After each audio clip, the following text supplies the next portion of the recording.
I've got some really interesting stories on today's bonus show. This first one, which was actually selected and sent to me by Rachel. There's been this issue with Airbnb, which is the housing rental site, which people sometimes use for longer term rentals, short term rentals, vacations, alternatives to hotels, options in areas that have very few hotels. It's really a major website at this point that spans the entire globe, actually.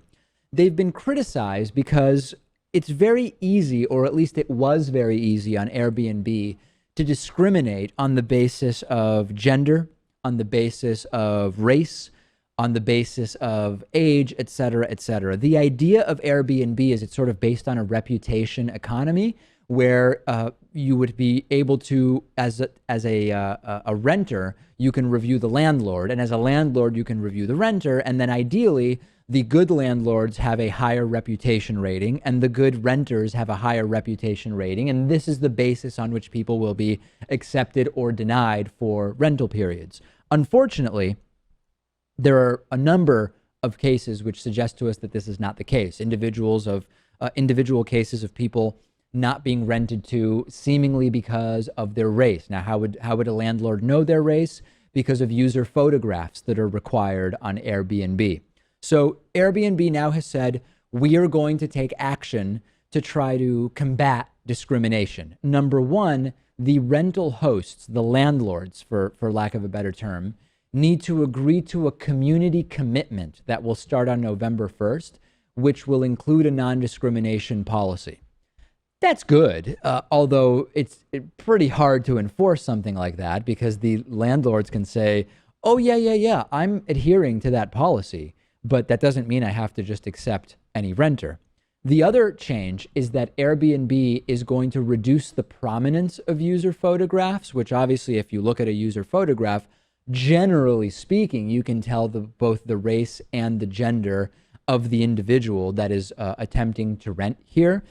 Although, again, they're going to reduce the prominence of user photographs. One of the big things on Airbnb is they want to make sure that they know who it is that is renting. And one of the ways they enforce that is by having you upload a photograph, a profile picture, sort of like what you would see on Facebook. So you can reduce the prominence, but unless you hide it from the landlord or host altogether, I don't exactly know how you can ensure that there is not going to be discrimination. So this is a pretty big issue that is creating a sort of black cloud over Airbnb in many areas. It's now in 34,000 cities. It's in 191 countries.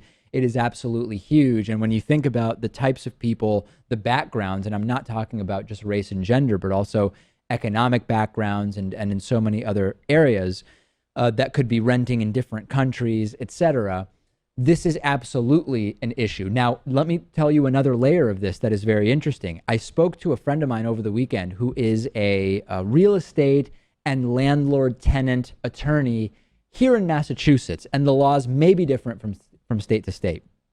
In Massachusetts, it is not illegal if you are advertising a room for rent in your house. It is not illegal to reject individuals based on sexual orientation, for example.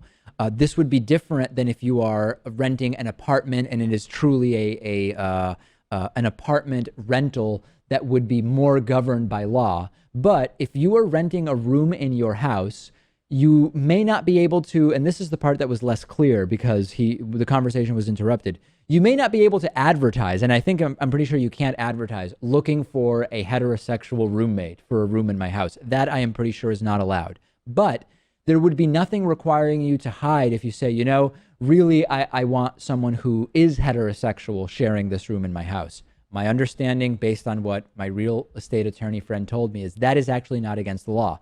So this is really an Airbnb policy that they are proactively attempting to put in place, non-discrimination, not something that is required by law, at least in Massachusetts, when it comes to individual room rentals.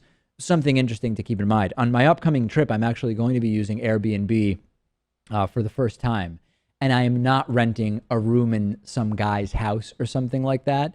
I'm actually going through, there are some sort of management companies that will manage a bunch of Airbnb entire apartments. And I've very carefully selected one that has very, very high positive reviews. We will see. My sense is that it will be a positive experience.